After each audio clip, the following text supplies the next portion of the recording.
It's our first Friday Art Discovery Series. We've been open almost a week, and it's just flown by like it was yesterday. So we are very glad you're here. I see lots of familiar faces out there.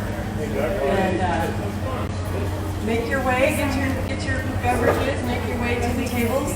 We have seats up here. This nice couple said they're willing to share. So if you haven't found a spot, we'll get you one. So Happy New Year to all. Happy New Year. It's a Chinese New Year too. What is it? Rat. Okay, well, we're going to talk about something more fun than that today. Nothing against rats. They have a purpose too. All right, so my name is Susan, and I'm grateful to be with you today. My husband Jake and I are the organizers of this event, along with a bunch of great people. Doug's over there, my brother Doug. We got Cindy helping today. Our whole crew helps make this thing happen every year. So today we are going to have a little fun talking about the Old West. How many of you are still enamored with the wild Old West? I am. So we have assembled quite a collection up here. Randy did say to me, I don't have any cowboys right now. So the Native Americans were a very big part of telling the stories and sharing stories too. So we are going to cover all of it. So I'm going to ask them to go down the road here and tell us who you are, what your medium is, and how long you've been an artist. See if this works. I'm Randy Galloway, and I think this is my 7th year of doing the show out here. And I live up in Cave Creek, and originally from New Mexico. Was born in Carlsbad and grew up in Albuquerque around the Pueblo Indians. And my great-grandmother was full-blood Cherokee, so I guess that kind of always had it in me, that interest with the Native Americans. And I was a commercial artist, did design and illustration for about 36 years, and then switched over to doing my fine art. I'm Judith Dickinson, and I'm originally from New Jersey, so I did not paint Western art in New Jersey. I was more a portrait artist than figurative, and then we moved to Colorado, and I was in a number of art shows and met people like Wendy, and realized that Western art was doing much better than figurative in Colorado. So I started painting and learning more about Western art and becoming interested in that. So I've been painting Western art for maybe about 10 years. They all can paint anything. I'm Sarah Pippin, and I've been painting. Closer. My name's Sarah Pippin, and I've been painting, in oils since I was 14. So that is, I don't remember whatever math this is. But yeah, prior to that, it was other, whatever I could find, basically. And I'm primarily painting horses, cattle, and landscapes right now, and enjoy every minute of it. And I'm Kurt Madsen, and I get loud. Well, don't let me bore you away. If y'all are falling asleep, we'll have Kirk talk. That's right. And I've been a sculptor for 38 years with oils and watercolors as well. I grew up in the horse business, so it's all about the cowboy and the horse-cowboy relationship and the stories of the West and what is really the real deal stuff. Because we have a heritage that is common to us as Americans. The West is so unique in terms of world history, and I want to tell those stories and to really put them out there that it's authentic. It's great art in terms of composition and all the rest. It's something that every day you're going to look at and go, boy, howdy, I'm sympathetic about that. Could you be more enthusiastic? Isn't that great? So let's hear it for our panel. So as I mentioned, they all can paint pretty much anything they want, but you all, I know Judy, you have several different bodies of work which you're passionate about, all of them, but there's something, like you said, alluring about the West and the historical West that attracted each one of you. And Randy, I'm going to start with you. We'll kind of bounce around, but why did you feel like you had to represent the West so well? Well, a lot of it was just growing up in New Mexico. My dad used to like going down to Ruidoso for the horse races, and we were kids, so he'd drop us off at the curio shop, come back and get us in a couple hours. And so I was always looking at everything that was Native American, fell in love with all the design aspects of the Pueblo Indians with their crafts, beautiful crafts, New York work. And then all the women in town then in Albuquerque back in the 50s, 60s, all wore the crushed velvet and the big jewelry. And it wasn't just the Native American people, it was everybody. So it was just part of the culture then, because Albuquerque was a really small little western town then. So I was just surrounded by it and loved it. And then came to school and they said, oh, don't do Western art. You don't want to get anywhere near that stuff. So I did all kinds of other stuff and ended up doing, billboard illustrations and book covers and magazine articles and all, anything. And then it was always in my heart that I wanted to do some fine artwork, Western art. And so I had a choice of either wildlife with the animals or the Western things. And I like the stories behind the Western art. So I ended up doing that.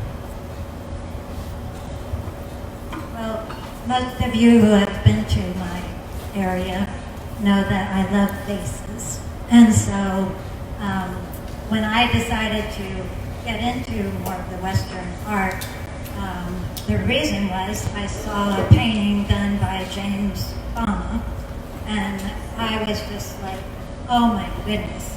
And so he really emphasizes the person and the personality. I'm like, okay, I can do that. And I feel like with my stories that I want to tell, I want to do it more maybe from the female perspective. I want to do more of the relational stories and not necessarily, these cowboys on horses running. I want to tell more of the stories. So I've more gotten into maybe more pioneer than I have the cowboy. But I also love the Native Americans. The Native Americans that I have met through the years of painting them, they have been so patient with me to, teach me so much, and they actually love that we depict them. And have you found that? Yes, they, rather than them feel like, why are you doing this? But they just love that we're telling their stories, and so that's been a real privilege for me. Before we move over here, the two of you, I know, along with some other artists, you go to a really special event every year that's a great place for artists to go and get inspiration. Do you want to talk about that a little bit?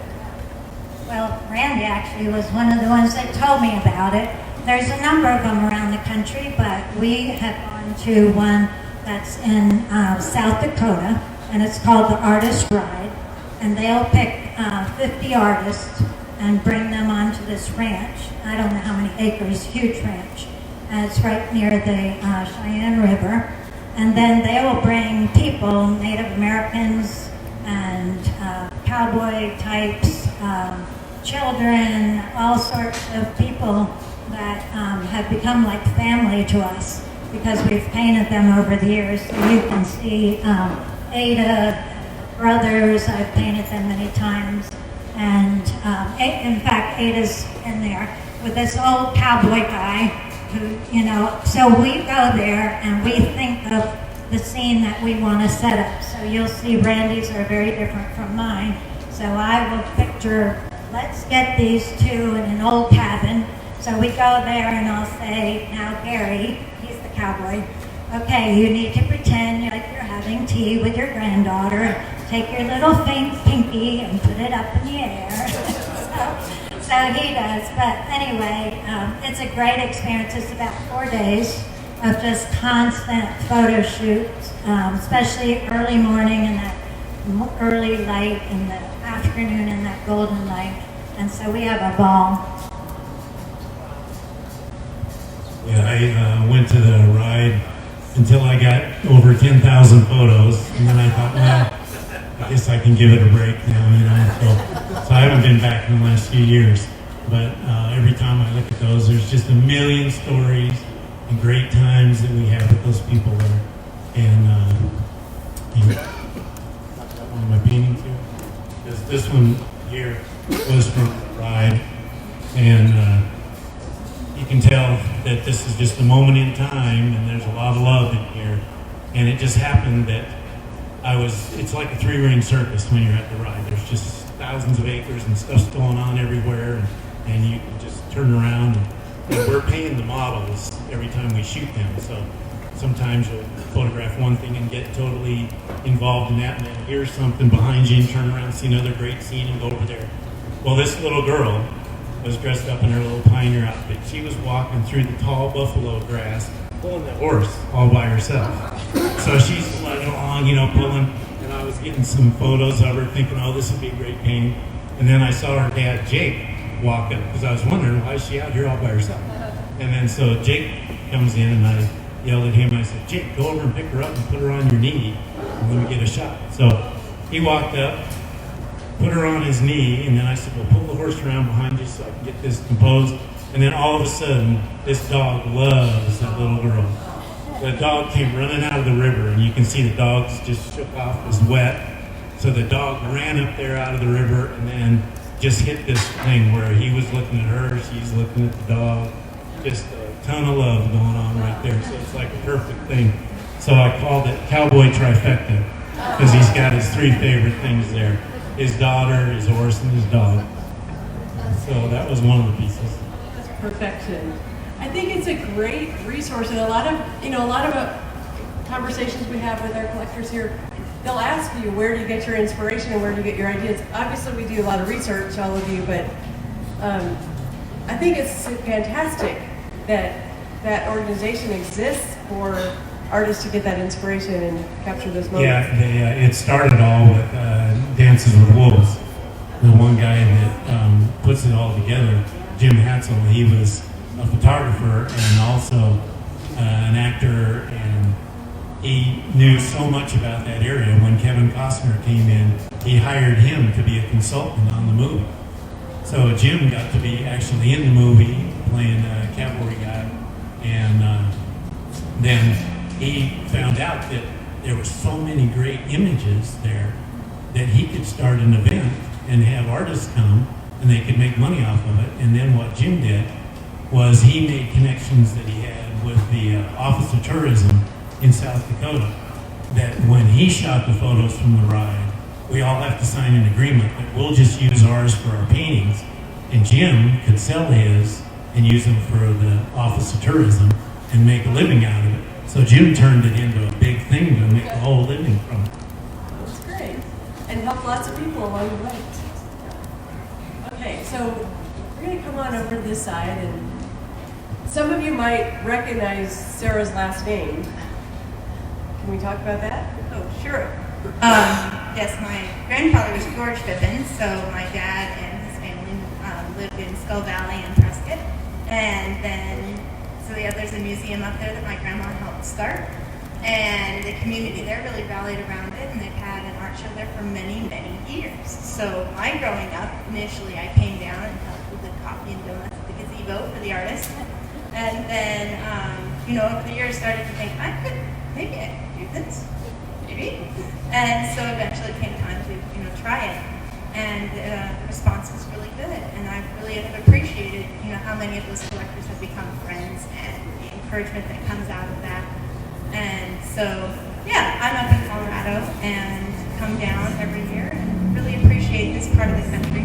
But for myself, the reason I paint horses and cowboys is primarily because that's kind of how I grew up, and I found it valuable as I was growing up, and I think it's still valuable today. There's still good things about that part of living and that part of life, and it doesn't happen right next to the road always, but that part of the world is still out there, and there's a fair amount of people still living and working the land, and horses and cattle turn out to be the best way to do that often. So that's kind of how I've fallen into it. Most of my paintings come out of places I've gone with friends or other artists, and so it's a little less on the historical side and a little more of what's going on right now. And I've appreciated that there's still these people out here keeping these ways of life alive and making whatever adjustments it takes, but just still doing the work. And that's what, I have a painting over here at the end of a good day, and that's what I tried to get, in that painting is, when you get to the end of the day and you've done everything you can, and it's time to put it up, and you can be confident and satisfied with everything you've done. And the horses enjoyed moving, and the dogs just enjoyed being with you guys. Then you put it all away and you get ready to enjoy the evening and get ready to do it again the next time. I love how you got the light. So that would be what we would call the golden hour, right? The light behind and reflecting off others. You have another favorite subject that I met through your photograph of your painting the other day. Your own personal mare. Oh yes, my parents were a little crazy. They let me get a yearling mare when I was 16. So for 2 years in 4-H, I trained this little mare. We still have our issues, but now she's primarily retired, and her only job now is to look gorgeous, which is great. But that's her favorite part. But through that, through those years of my life, she ended up being quite the friend to me. And so that relationship between a horse and rider, if that's allowed to grow over time, that can be such an important part of life. As you know, with your dogs or your cats or your, they just enrich our lives. We have such a variety of relationships. And I can't quite muster the same kind of a relationship with a chicken, but I know people who do. Chickens matter too. Yeah. That's great. All right, and then Kurt, I know you are a historian and you share your own personal stories through your art, working cowboys. So let's hear a little bit about your inspiration. I grew up in California. I grew up in the horse business, so we showed cut horses, reindeers, we showed all that stuff. I worked ranches from California to Alberta, and that's all I know. It's like I tell everybody, I've got 3 skill sets. I can do art, I can train horses, and I can work at Walmart as a greeter. And that's pretty much my skill set. So what I really love to do is to be able to tell stories of the West. And Sarah refers to it, and I'll tell you, this is just a side note. I get real excited about Sarah's work because there's so few young people who have that background and that skill level, and they're presenting the West because of who they are. And in her generation, that is a rare thing. So it's really exciting to see what she's doing and how she's coming up in it. When you talk about the West, you've got to be, there's a combination of things that has to happen. Having the background where you have that lifestyle shows in your work. There's a feel that will come through that you can't get any other way, but then to know what it is to be on the back of a horse, or if you're on kind of a bronchial coat, or you're working cattle, or whatever it happens to be, you got to savvy this. And you should be able to tell where cowboy's from by his gear. So if it's contemporary, if you're talking buckaroos, that's California, Oregon, Nevada, Southern Idaho, Western Utah, there's a look there that's different than Arizona, New Mexico, you get down to Texas and South Texas, and you go up into Colorado and up in there, and it changes again. And if you think about it this way, if you look at Charlie Russell's paintings, now, 1866, there was a big cattle die-off. There was a big, terrible winter, killed virtually all the cattle in Montana. So what happened is they trailed cows up from Texas and they brought them over from California, Nevada. So when you look at a Charlie Russell painting, what you will see is guys that are Texas cowpunchers that have come up the trail right next to out there working cows with an old California buckaroo. And all of that is influence. And when you look at the West, it's all through there. So when you look at contemporary cowboys, when you come over here and you see one of these cowpunchers with his shotgun leggings, he's got bat wings on, he's got bullnose taps, he's roping with a short rope, he's got more of a Marlboro Man style of hat, black iron bits, that kind of thing. You can tell he's Arizona, New Mexico cowpuncher. But when you see a guy with a flat hat, now this is the classy stuff, just so you know. He got a flat hat, he's got Arminas on, and he's riding a wave tree or 3B Visalia, he's got a 60-foot red that he's roping with. That's all buckaroo stuff, and he got silver everywhere. See, that's what starts to tell the stories. Because the story of the California or the buckaroo or the Arizona cowpuncher, every one of them has these stories that come from that background and that heritage. When you look at the pieces from 1900 to, let's say, 1930, that had a particular look. The saddles were very unique. If you go back further and you go back into the late 1800s, the saddles were kind of broken down. There was a Texas-style saddle. You look at Frank Mania, he built the plain saddle, which was different yet, and they all had different riggings. And you go to California, and you've got the Walkers, and you've got the Vicelias, the centerfire rigs. All of that's different. And the experiences of the buckaroo or the cowpuncher are similar in some respects, but way different in others, because you handle cattle differently out in California than you do here in Arizona. And the experiences they had were very unique in terms of their horsemanship, in terms of how horses were started, all of that. And that's what you want to bring into your work, because ultimately you want your work, if you're going to talk to other people, it doesn't matter. And you've got to speak to them on a level they can grab it and learn something and be encouraged. That it builds them up, because it's part of your heritage just as much as it's a part of mine. We're Americans, it's part of who we are.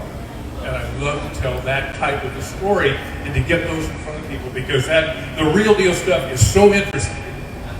It draws us in, and we're narrative people, and we love stories. So Western art is inherently narrative. And so it's going to tell stories, and each one of you will put your own story into that piece. That's what makes it so great. Did I answer the question? That's good. That was great. So what do you think they talked about around those campfires? Oh, man. And who do you think the most popular one was on the trail ride? In terms of I'm going to say the guy that made the food. Even if it wasn't good, it was bad. So, you know, you fired on those outfits. You know, if you didn't have a good cook, you were bad shape. And so there's always struggles with the cooks. You know, you listen to those old cowboys. And so those old cooks, you know, they could be kind of scruffy and kind of rough, you know, and kind of give you a hard time.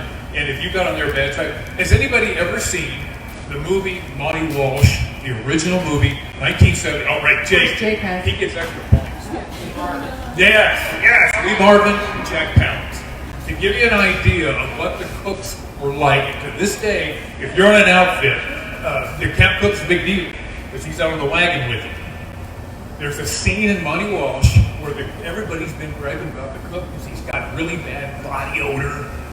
And so what they do is they cook up a scheme and they drag him out to the horse trough and they wash him, they get him all cleaned up, and he gets mad at him. So he puts a laxative in their pancake batter, and they all start eating it, and then they're making it to the outhouses right now.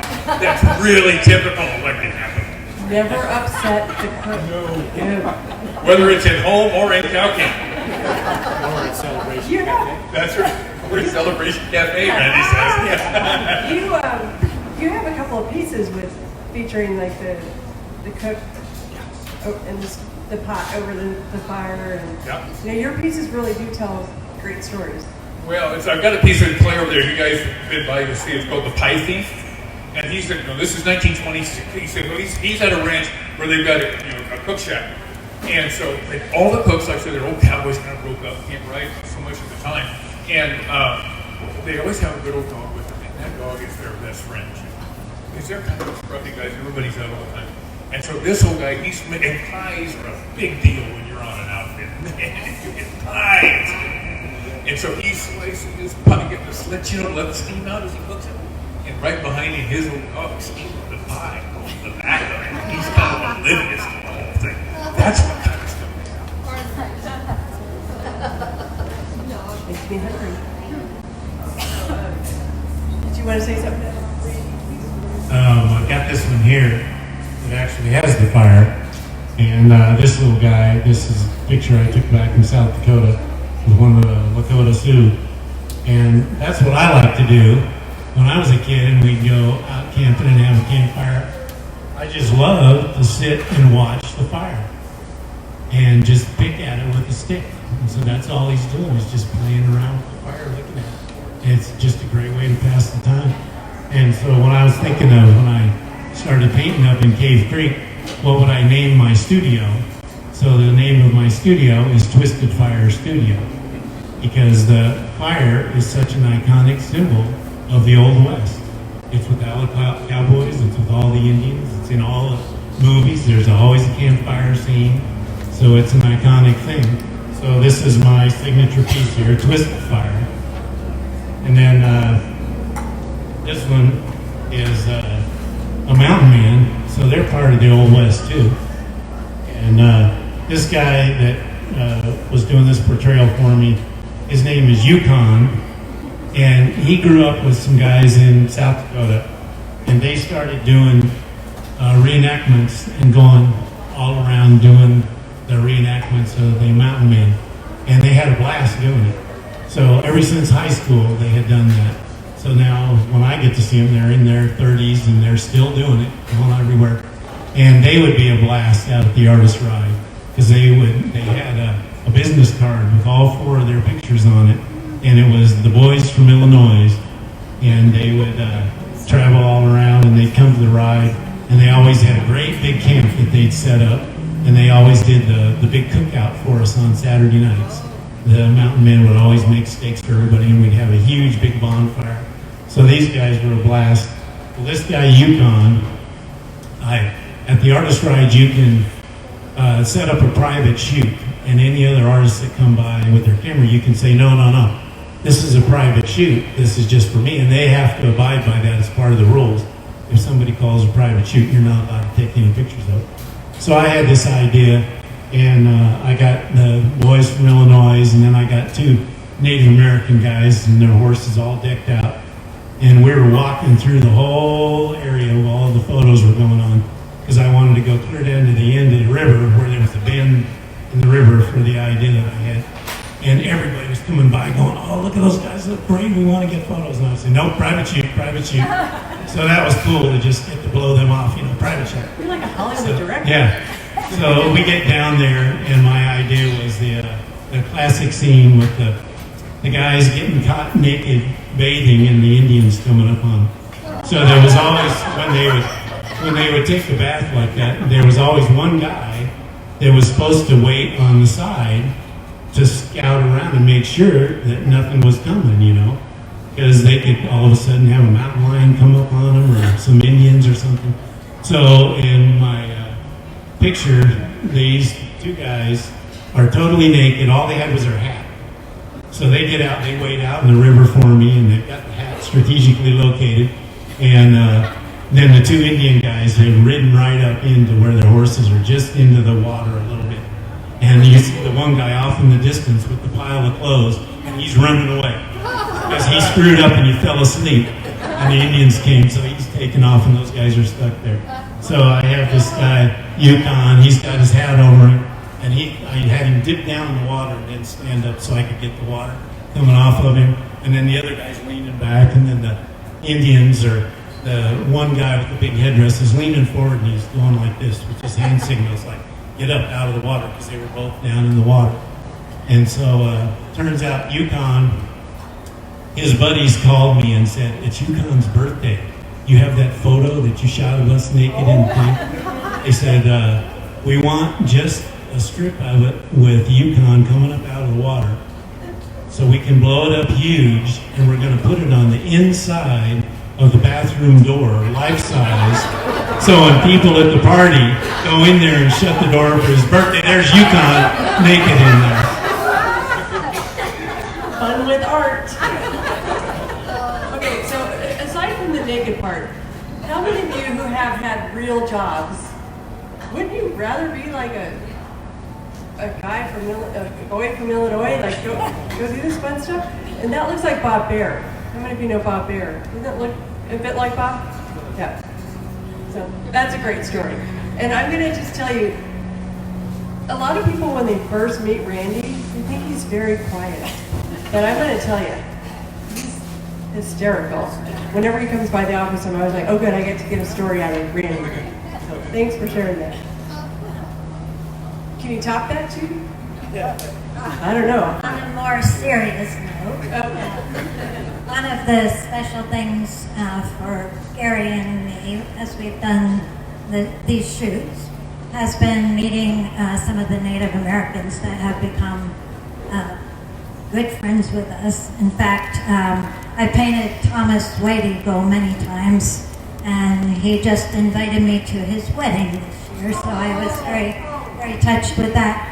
But a number of us have been able to paint David Bald Eagle, And David Baldigo was the chief of all the Lakota Indians. And have you painted him? Yeah, and I sold all my paintings of him. I just brought a print so you could see what he looked like. But sure. But anyway, so David Baldigo lived to be about 93, 94, and he just passed away about 3 years ago. And so many of us got to know him and his daughter and his grandchildren. And in this show, I brought a painting of his daughter. She's standing in the river, and her name is Zola. And then I also brought a painting of his grandson, which actually just sold 2 days ago. But it's so special to be able to work with the different generations. After David Baldigo passed away, that summer there was a memorial service to him. He actually, he has a very famous, whole story of his life is amazing, but he served in World War II. So during the memorial service, his daughter Zola had his flag that he was given, I guess, after serving in the war. And so we caught her in a moment where she has the flag on her arm, and she's just looking up, and she became overwhelmed with the sorrow of losing her father. And so she has tears streaming down her face. And some of you saw the painting. I had it here maybe 3 years ago. It has since sold, but it was probably one of the most impactful paintings I've ever done. The fact of the emotion of her losing her very wonderful father. So it's just neat to, we go to these photo shoots that sound, maybe more like we're the fakes and they're the real. But we get involved in the lives of these people, and it's just a very, very special experience. We're all hat and no cattle. Oh, well, yeah. But we love that. We love that. And the idea of capturing the stories. And, we've got all of you here, we've got sculptors, other sculptors besides Kurt. We have Marty LeMessurier, especially with the Native American. I mean, as you said, Cowboys and Indians is as American as it gets. And to capture those stories and the representation and the ornamentation, and for instance with like I always point to Marty because it looks like a real moccasin, but don't touch it because it's actually paint.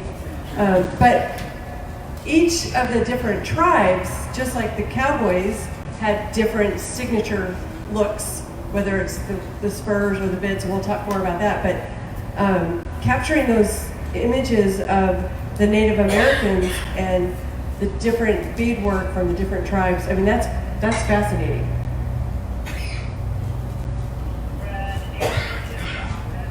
Red apron to the office? That's always a good sign. Okay, so I was just going to say that, as you travel around the world, like in Africa, they're also interested in the cowboys and Indians, of our country, especially Asia. They just love the cowboy and Indians. And it's great that many of them found a way to live together. But aside from seeing their beautiful art, I always like to ask each of you, obviously we're going to hear, I think we should say the Fippen Museum is one of the best, but I love to go to museums when we travel, and I've seen work from many of our artists at various museums. Jake and I, well, first of all, for spurs, bits, bridles, saddles, Scottsdale Museum of the West. How many of you have been there? If you haven't been, put it on. Oh, we have a docent in the audience, Ms. Zylstra. If you have not been, or even if you have been, put it on your list. You could spend a whole day just in the bridles, bits, and saddles area. And so many of the things that these artists are capturing in their artwork are lost art forms. Saddle making. We saw a saddle maker in Cody, Wyoming that was exquisite. And he's like, I can't find anybody who wants to learn this trade or this craft. It's a work of art. So can you speak a little bit about that and a little bit more of the art of the saddle, etc.? Sure. My grandfather was a saddle maker, so I learned with those saddles growing up, you know. And I'll tell you what happened. There was a whole evolution, and what we're seeing now, and you know, Keith Seidel, Susan's referring to, Keith is fantastic. He's one of the real masters in terms of saddle making. And for a long time, in fact, even back in the 50s and 60s, handmade gear, the stuff that was really fine, became very difficult to find. And the quality really started to kind of fall apart. There were guys like Louis Ortega, who was a braider out in California. There was him, there was a saddle shop up in, it was in LA, and of course Bowman is still there. And there was just a handful of guys. There was a saddle shop over in Alpine, Texas, and a few others. But it was getting really difficult. Well, what's happened, I'm going to say since the late 90s, and it's kind of building, is that you're seeing some of the young people now really taking an interest that are ranch raised. So it's a small group. But they're really taking an interest in building these saddles. And when you see the saddles, bits and spurs, the silver work, because a bit has to be balanced, like a spade bit has to be balanced a certain way. It can't just be pretty. It has to set in a horse's mouth right. And the saddle is the same thing. There ain't nothing worse than a pretty saddle with a crappy seat, right? Because that's going to chew your butt. And nobody wants to have their butt chewed off. You're going to spend 8-10 hours a day in that thing. So your ground seat, all of that is really important. Well, now you're seeing a group of youngsters coming up that are starting to carry on those traditions. And when you look at the craftsmanship of what they're doing, they're just excelling at it. And that's what we're seeing happen in terms of the West. It's just little saddle shops, little bit of spur makers, all scattered around. And the quality of their work is absolutely stunning. I just continue. If you go way back, early part of the last century, you'll see some really fine work, and then, like I say, it starts to peter out. But the stuff now is starting to get better and better, and it's just really getting strong. So the modern cowboy comes on, yeah. Yep. Sarah, what about you? What was the question? Well, part of it was like, what museums would you recommend that people see aside from seeing your wonderful work, where they can find stories of the West? Well, The Pippin Pippin does Museum. have some really good things there, especially they have a section that has all the brands from the area and a huge selection of artifacts in that, crammed into that tiny little space. And I've been impressed with the exhibits that they bring in as well. They've got really good slate of things that are always going on. As far as other stories of the West, the Wildlife Museum up in Jackson was really impressive. That was just so much fun. And they have a whole room with nothing but Catlin paintings. And that was fabulous. George Catlin? Yeah, George Catlin, because he was one of the first people out there painting this stuff and bringing it back. And they're not actually that finished, but there they are. And so the details and the stories that he was depicting are quite interesting, as well as just the subtlety of wildlife itself. And sometimes you don't need much of a story to get a story out of things. I guess my other is a more subtle story, just with a rider, and she's just fixing her reins and her rope on her horse, getting ready for whatever they're going to do next. And that's a real subtle story, but there is still a story there. And sometimes you see that even in a portrait. Like just one thing about the clothing can tell you everything, or an expression. And so that's, those more subtle stories are a lot of fun too. Other museums, I'll have to pick other people's brains on that one. Well, that's actually a good lead-in for me on this little piece I did. As subtle, this little guy up here, just your typical young little guy starting out in the rodeo. And so it's titled Grinning About Winning, because he's got a grin on his face and he just won his first belt buckle. So he's going to be hooked for life, so here he is up on the fence watching the professionals. So he's all excited about his future with the rodeo. So I just started doing bronze a couple years ago. So this one I did out here at the show last year. So I had to work on it flat in clay, and so I couldn't really stand it up to show people what it was going to be like at the end with his weight right on the fence and how the fence just ended off, but your brain fills in the rest of it, So this one is just a fun little piece, it hangs on the wall. How many of you go to rodeos? Oh, wow. When we were growing up, my mom, who was over here, we used to go camping, and we would go to the Sydney, Iowa rodeo every year for my birthday. And I think that one of those years I had my boots too close to the fire, melted the bottom of my boots. But yeah, that's a good. The rodeo will get you hooked when you start winning those buckles. I never rode, but it was fun. But other museums, Jared. If you guys go to Oklahoma City, the National Cowboy Museum is amazing in terms of artifacts. My friend Jared from Western Art and Architecture. Hi guys, I started the Western Art and Architecture magazine, and I end up at all these events and museums, and that's a really good one. The Booth Museum in Cartersville, Georgia, is amazing. In terms of that's focused more on the art, less on the artifacts, but it's got a great collection.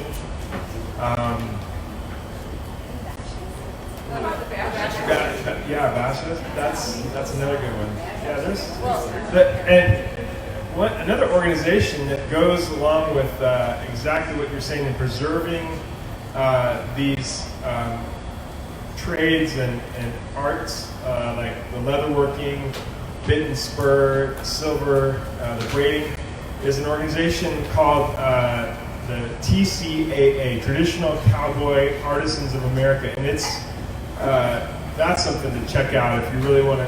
These guys are committed to preserving those trades and have brought it to an incredible level in terms of the work, craftsmanship and the arts that they display in making these things. They have an event every year at the museum in Oklahoma City, and it's worth seeing. It's really something. They also are changing this culture of protecting the knowledge and the secrets of the trades to being open and sharing it. They've developed a whole mentorship program where they give scholarships to these young kids to work directly with some of these masters, and it's really neat what they're doing. That's awesome. Thank you. Hey, be sure to grab a copy of the Western Art and Architecture on your way out. Thanks, Jared. So, a couple other places. The Briscoe Museum in San Antonio is fantastic. Oh yeah, the Island George. The Idle George, and you've shown there, you've been there? And then Jake and I were down in the southern part of Missouri at the Big Cedar Lodge, top of the rock. There's a natural history museum of the Ozarks that is all Johnny Morris from Bass Pro Shop. Unbelievable collection of Native American and cowboy artifacts. Unbelievable. We were blown away. And he has actually this other museum, and we had it here at this Museum of the West, is a whole Lewis and Clark collection of art by, help me. You would have. Yeah, we all know who he is. Charles Fritz. Charles Fritz. And kind of again, back to growing up, we were enamored with the whole Lewis and Clark story. Does anybody else? I mean, I would read those stories, and I just bought another book on that, and we would study the Lewis and Clark Trail, and that's what I love about this too, is that you're modern day, but you're still sharing that story of that lifestyle, and I can't even imagine what it was like for them when they first came across and saw things that no one had ever seen before. Yeah. And let's talk about some of your bronze stories. What do we got over here? Oh yeah. I'm standing in front of it, so it's fine. This piece is called The Cut Above. This is a true story. Now, this is 1870s Nebraska, so you're where the sand hills. That writer, his name is Tom Bollinger. Okay. Now, think about it this way. There's no fence. So when you were running cattle, it was open range in those days, right? So each outfit, they all ran their cattle out in open range. And then you had your roundup. This is where your rodeos started, all this stuff. But you had your roundups to come in. And so what they do is each ranch would have a crew of cowboys, and they'd have cowboys. and they'd have a rep. And the rep would go in and they would all gather the cows. Okay? So you bring it out, remember, thousands of heads of cattle are here. And they're all the cowboys are in the perimeters, and they've all got camps, you know, for each ranch all around. Well, what they had to do is they had to go in and cut cattle out by brand for each ranch and separate them out. Okay, so that's what they were doing. So here you are, you've got thousands of cows, and you're charged with going in. That horse, his name was Blue. Okay, he was Ballinger's favorite horse. If you notice on the piece, he's got no bridle on. Now today, a lot of cutting horses, they show bridles, which is great. Well, these days, it was a bit more unique. He's just got what's called a get-down rope, and that goes around their neck. That's what you, when you step off your horse, that's what you lead him. And old Tom Ballinger, here's what he did. If you're a cowboy, you're coming in from one of these other outfits, he'd say, you know, if I go into that herd of cows on Blue here, Blue's only going to cut out Bar L cattle, and I'm not going to have anything on his head. And he'd take bets. And so he'd take bets that he can do, he can do this. And he'd take Blue, he'd slip the bridle off, and he'd ride into that herd. And Blue, and this comes from a book called Lost Cowmen by Ed Lemon. Ed Lemon trailed more cattle up the trail from Texas than any other single cowboy of that era. And he said Blue would walk into the herd, and he would look at the left rib of every cow. There was a rib brand left side. And he would only cut the cows out where he saw the Bar L brand. So when you see that cow, she got a big Bar L there on her left side. And that's how he started. And he's smiling because he won the bet. But that gives you some idea of how smart and intelligent these horses are. That was just a wonderful story. You know, I used to show cutters. And so I looked for years for an excuse to do a cutting horse piece because you can always kind of see cutters, you know. And they're kind of the normal thing. But this was such a great story. It's like, boy, howdy, we got to get that one down. So there you go. So that's what we did. So we also want to open it up to some questions, but also you all have unique techniques, and I don't know if every one of you mentioned your medium, but you do sculpting and watercolor drawing oil. You are primarily oil or some watercolors? Primarily oil, but some bronze action too. Oh, I haven't seen them. No, they're still hiding. Oh, something to look forward to. So awesome. Oil or graphite. I try to do a little bit of everything. I used to teach at ASU, and I would teach all the different mediums. So I do watercolor, chalk pastel, oil painting, acrylic painting, sculpture now, and then I started doing a lot of charcoal drawings and colored pencil drawings on handmade paper. So they're really unique. So those are really cool. I'm going to be starting another one of those out here next week. So come by during the show and you'll see how that's really unique. Okay, and we'll want to give you time to go to each of their studios. So Kurt and Randy are on the north tent. Sarah and Judith are on the south tent across from each other. I think Gary's minding the hallway down there. But let's open it up to some questions for any of our panel people. Anybody have a question today? Yes, I please. wonder if all the wild men had beards as clean as that one. I doubt it. I don't know. What do you think, Randy? Well, a lot of it was just depending on what time of the year you got it. You know, How those much guys, tobacco they had. yeah, How they much tobacco? go through the winter and really let the thing grow. You know? And then they would cut it off. But this one, the title of this is Hair of the Bear, and it's a double thing because he's got the bear headdress on, but also the ultimate compliment at a rendezvous. They would have like 2 big rendezvous a year with the mountain men.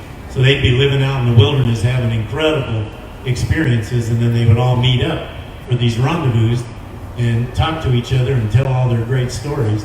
So the ultimate compliment that one mountain man would give another man is saying, "You have hair of the bear." So that was the title on this one.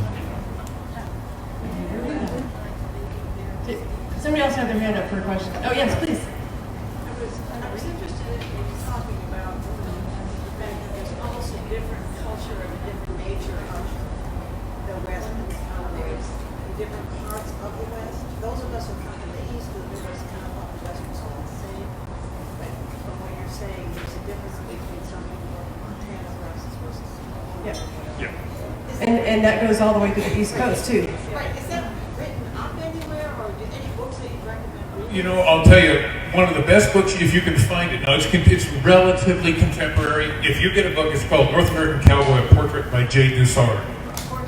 North American Cowboy, a Portrait by Jay Dessard. It's been out of print. It was printed back in the 80s. And what Jay did, he went from Mexico all the way up into Canada. And he photographed the cowboys. It's all black and white. It's a photo book, and they're just fantastic. But he broke it down into buckaroos, cowpunchers, northern cowboys, vaqueros. He broke it down regionally. When you go through that book, I'll tell you what's interesting from my standpoint.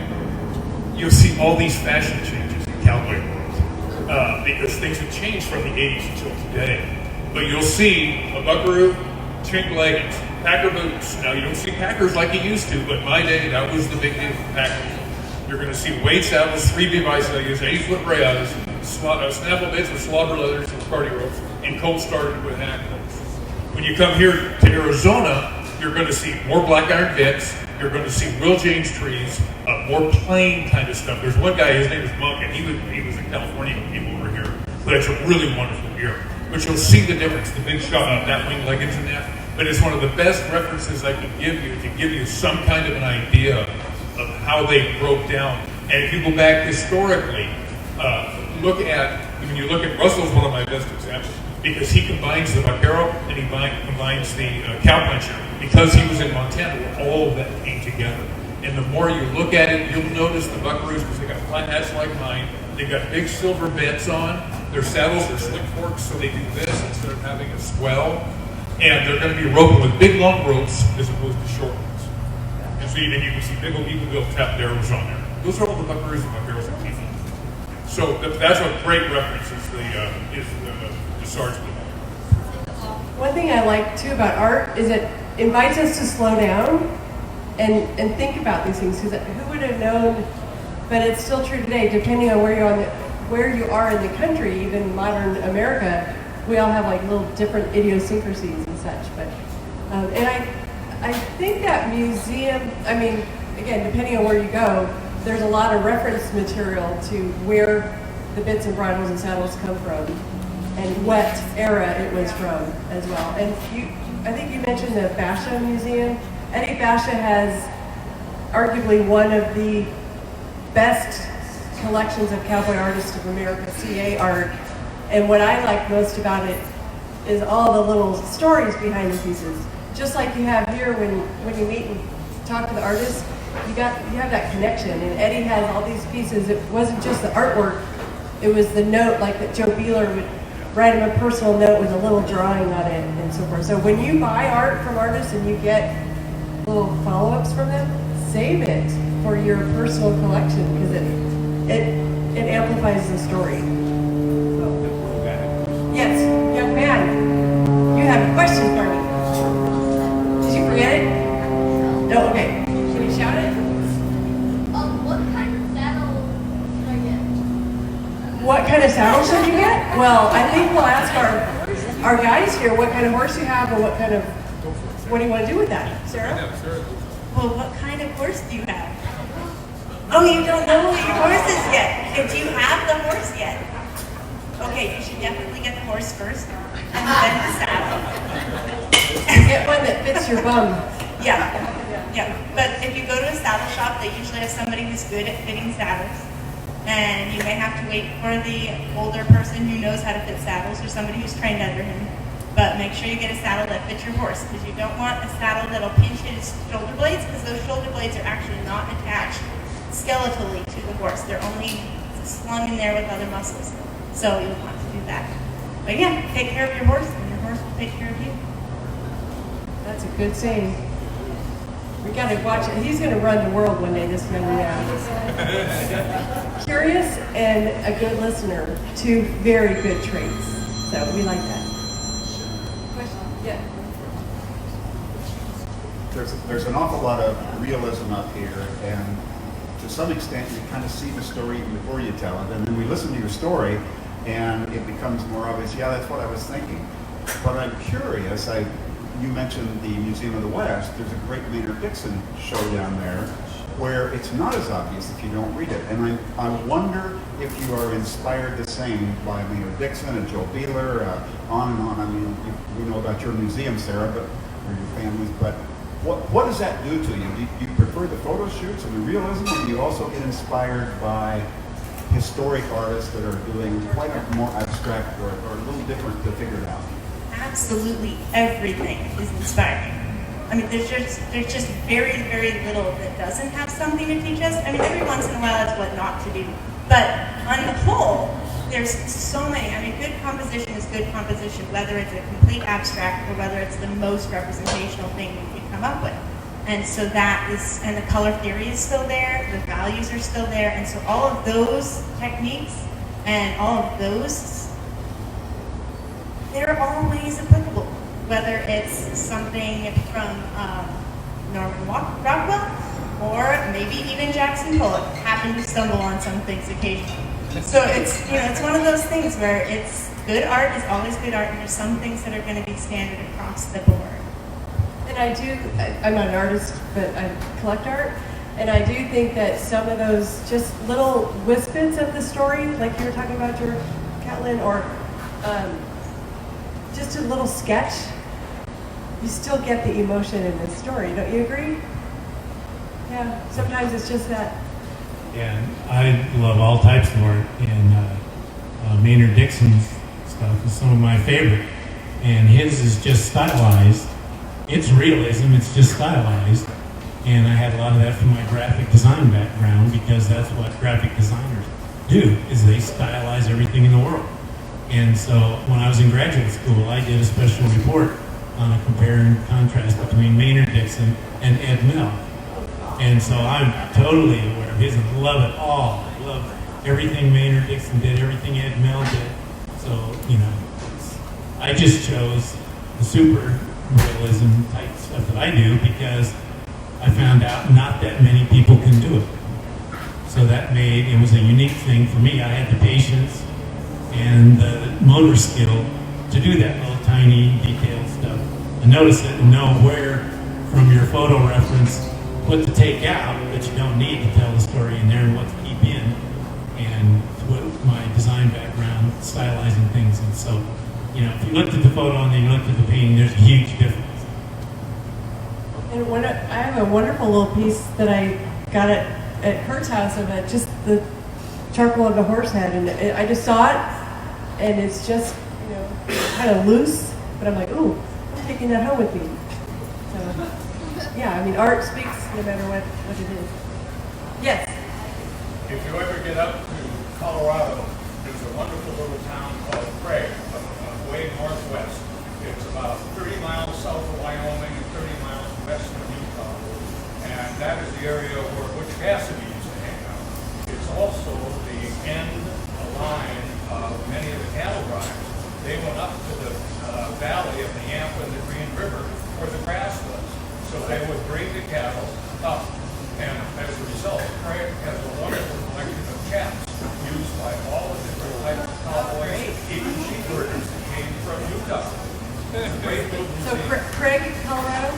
Yeah. Oh, okay. Just Google up Craig, there's nothing else to do there. I mean, that's the thing, no matter how big or small, if there's a museum in a town, check it out. There's always something to discover. And I had another. Deanna. I know what you're talking about, and we just crossed over, a museum that I doesn't have the museum downtown, but the Pippin in Prescott is absolutely a phenomenal Western art museum.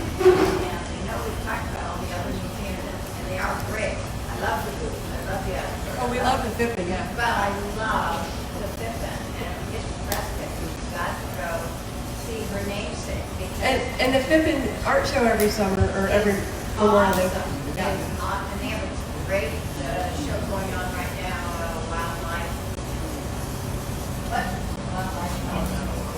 Walk on the Wild Side, yeah. Welcome to the Wild Side?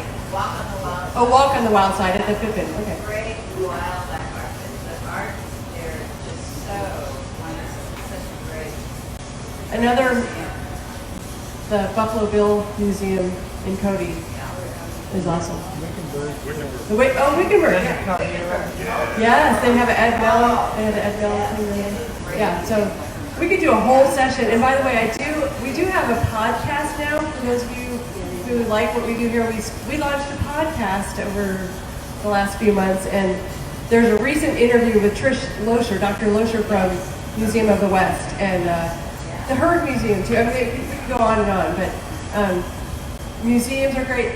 Seeing these amazing artists create live and all the artists here, I mean, this is, you can go up and touch them and talk to them and get the story behind it, but just art really enhances your life. So wherever you are, dip in and get a little bit of it. So I'm sure. One last question or? Okay, so I thank you all very much. I invite you to please check out their studios, and thank you all for being here. Next week is a way different subject. Well, maybe not. It's called The Art of Imperfection. So stay tuned for that. But let's hear it for our fantastic panel.